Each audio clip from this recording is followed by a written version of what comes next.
On your iPhone, you can put a flashlight button right on the home screen for super fast access.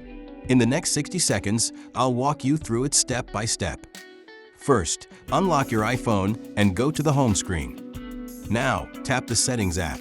It's the gray icon with gears. Inside Settings, scroll down slowly until you see Control Center. Tap Control Center to open its options.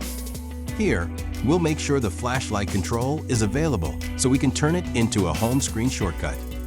If you see flashlight under Included Controls, you're good. If not, find it under More Controls and tap the plus button to add it. Next, go back to your home screen. Then swipe down from the top right corner to open Control Center. You'll see the flashlight icon here. Long press it to confirm it works and turns the light on and off.